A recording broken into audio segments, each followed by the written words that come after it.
Ma nello sport esiste la comicità? Oh sì, molto spesso grandi eventi si sono susseguiti negli anni per deliziare i palati fini e il pubblico a rivedere il loro sport preferito in versione comedy. E ti devo dire che tutti loro hanno usato gag slapstick e comicità fisica per poter creare questo segmento del loro sport. Oggi mi piacerebbe guardare dal punto di vista comico quello che lo sport ci ha regalato.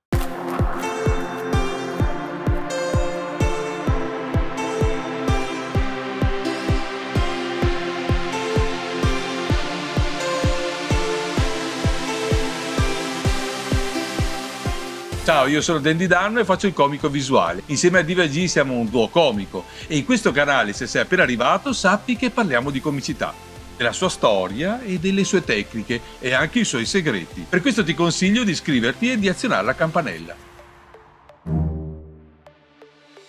Siamo inoltre gli organizzatori del Think Comedy Festival, sì, famoso festival della comicità muta. Se vuoi scoprirlo, clicca qui.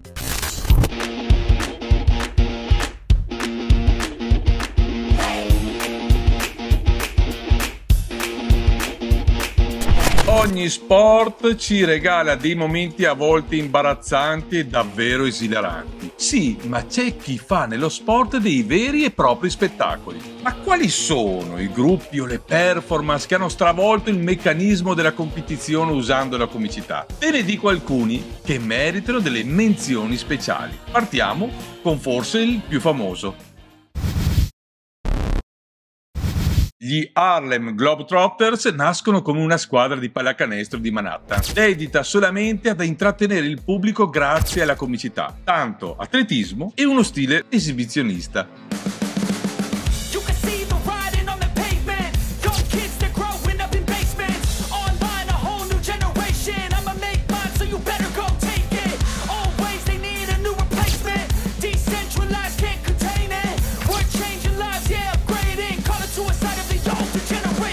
Ma da dove nasce l'idea? I Globetrotters iniziarono come Savoy Big Five, una delle principali attrazioni della Savoy Ballroom, inaugurata nel gennaio del 28.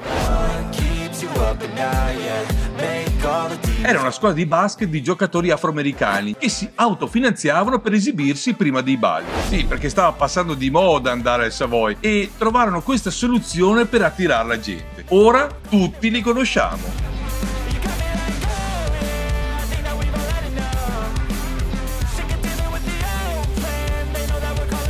I giocatori sono praticamente dei freestyler che puntano a mostrare le mosse più strane e impensabili per alzare il livello di intrattenimento. Nel corso degli anni hanno partecipato a più di 26.000 partite in 124 paesi e territori. Il nome significa letteralmente il giramondo di Harlem, per l'appunto.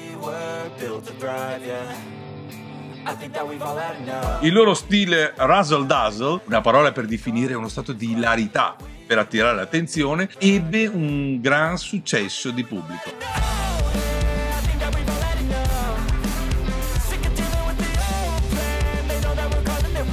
Il colore della pelle passava in secondo piano e tutti si divertivano.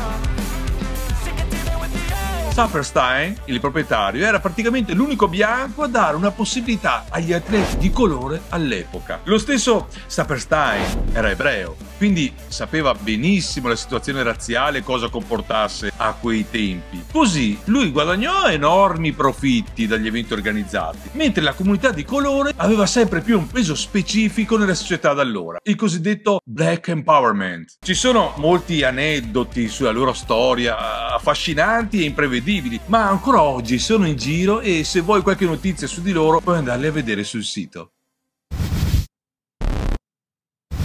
Il sumo è considerato uno sport severo in ogni aspetto della vita di un lottatore, dall'abbigliamento che indossa in pubblico all'etichetta del ring, cioè deve rispettare una serie di regole tradizionali. In altre parole, sembra lo sport meno divertente al mondo. Ecco perché potresti essere sorpreso che esistono routine comiche di sumo là in Giappone che va avanti da oltre un secolo. È noto come Shokiri ed è essenzialmente un match di sumo in cui tutto va bene, un po' come la partita degli Harlem Globetrotters, e nonostante sia basato su tradizioni giapponesi così uniche, il suo umorismo è universale. Shokiri iniziò durante il periodo Edo come un modo per dimostrare sia le tecniche di sumo corrette che le mosse illegali prima delle partite. Era una specie di tutorial per nuovi lottatori, ma le mosse illegali sembravano essere le preferite dalla folla e quindi lo Shokiri si è evoluto in qualcosa di più. Questi spettacoli attirarono grandi folle con gente che faceva tanti chilometri per vedere un'esibizione, sin dalla sua nascita. Sebbene gli artisti siano veri e propri lottatori di sumo, chi prende parte allo spettacolo di Shokiri viene un po' declassato dai colleghi e rimangono nei ranghi inferiori di questo sport. Ora, se un lottatore si trova rassegnato di non far successo in questo sport, lo Shokiri può essere un buon modo per farsi un nome.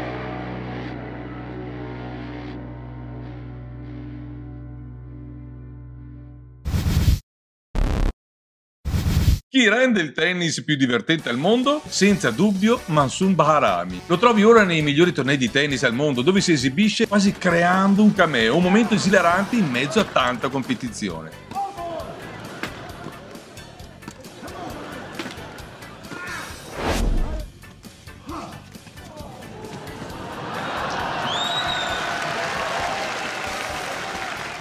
Ma chi è Mansur? Ad appena 18 anni fa i suoi esordi in Coppa Davis con l'Iran, la sua nazione di origine. La sua carriera sembra però subito finire quando alla fine degli anni 70 si dà per 3 anni al backgammon. Backgammon, visto che nel suo paese vengono chiusi tutti i campi da tennis. Disperato si rifugia in Francia e da lì inizia la sua particolare ascesa. Nel singolare raggiunge al massimo il secondo turno alla Roland Garros e la 192esima posizione mondiale. In doppio va meglio, con la finale dell'Open francese e un best ranking come numero 31. Un unico filo conduttore nella sua carriera: la voglia di stupire e di intrattenere il pubblico in ogni punto. Trova infatti le maggiori soddisfazioni nel Champions Tour e nell'Outback Champions Series, le competizioni per leggende di questo sport. Calca campi solo sognati durante la carriera da professionista e con Henri Leconte e Yannick Noah dà continuamente spettacolo, con gag strepitosi e momenti di grande classe.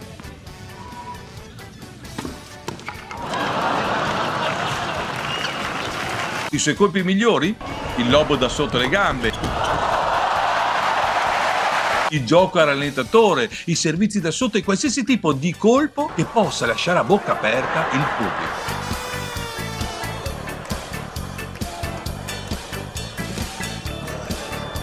Dai, lui fa veramente ridere in ogni momento.